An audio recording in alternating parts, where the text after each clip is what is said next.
Voilà, donc on va finir maintenant les garanties, parce que là je vous ai interrompu.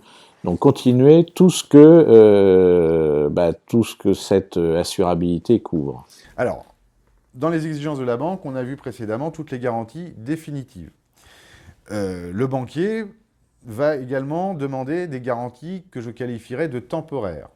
Alors, le temporaire, qu'est-ce que c'est? C'est l'arrêt de travail, tout simplement. Un pharmacien qui est en arrêt de travail, est-ce qu'il est en capacité, tous les mois, de continuer à rembourser son emprunt s'il est en arrêt de travail? Quand une personne est en arrêt de travail, il y a 3 possibilités. C'est-à-dire que le médecin peut cocher 3 cases. Pas 4, c'est 3. Soit accident, soit hospitalisation, soit maladie. Ce sont les 3 motifs d'arrêt de travail possibles. Alors, évidemment, il est normal que le banquier soit préoccupé par le fait que le pharmacien soit en capacité de rembourser son emprunt ou non.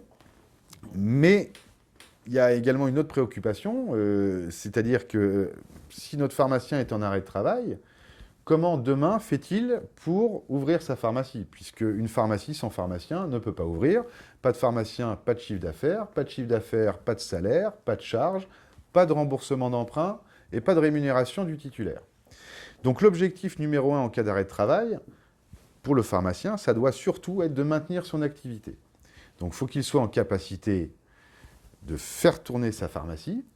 Et bien souvent, pour des questions de nombre de diplômes, ça nécessite le plus tôt possible l'embauche d'un remplaçant.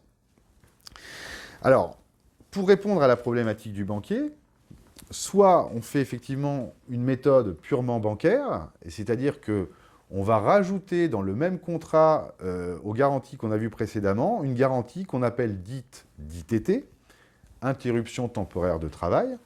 Et cette garantie, elle s'exprime en pourcentage de la mensualité de l'emprunt. Par exemple, si le banquier, dans ses demandes de couverture d'assurance, parle d'ITT à 50%, c'est qu'il attend que votre contrat d'assurance rembourse au minimum 50% de la mensualité d'emprunt, moyennant un certain délai de franchise. La franchise, c'est le délai pendant lequel vous devez être en absence consécutive avant que la clause du contrat se déclenche. La demande syndicale des banquiers, c'est bien souvent une franchise de 90 jours.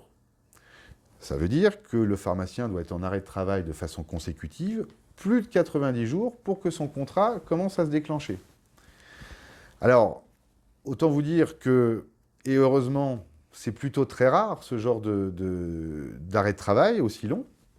Évidemment, on peut réduire la franchise à 60 jours, à 30 jours, parfois à moins, mais plus vous allez réduire la franchise, plus le coût d'assurance va être important. Et on n'est jamais à des franchises qui sont à 0 jour.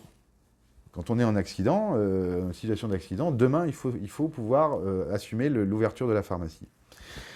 Deuxième problème sur ce type de garantie, les 50% d'ITT, on va bien les convertir en euros. Si on a une mensualité d'emprunt à 6 000 € par mois, et qu'on parle d'ITT à 50%, l'assureur va donc verser 50% de 6 000, soit 3 000 € par mois. Et là, ça pose un problème économique, parce qu'un pharmacien diplômé, en remplacement, un coefficient 550, chargé, charge sociale, charge patronale, prime de précarité de CDD, on est à un coût global pour l'officine de l'ordre de 200 € par jour, soit 6 000 € par mois. Ce que j'allais dire. Ça veut donc dire que dans un cas comme celui-là, le pharmacien, il doit piocher dans ses réserves ou il doit tout simplement avoir de la trésorerie d'avance pour payer un remplaçant. On considère que, en tant que spécialiste de la couverture du pharmacien d'officine, cette solution-là n'est pas optimale et que, à minima, ça doit être complété par autre chose. Et c'est ce qui fera l'objet d'une vidéo prochaine concernant la prévoyance, puisqu'on va voir que la prévoyance peut avoir un rôle extrêmement important et un lien direct avec la couverture de l'assurance de prêt. D'accord. Eh bien, écoutez, on vous remercie et on vous dit à tout de suite pour une nouvelle vidéo sur la prévoyance.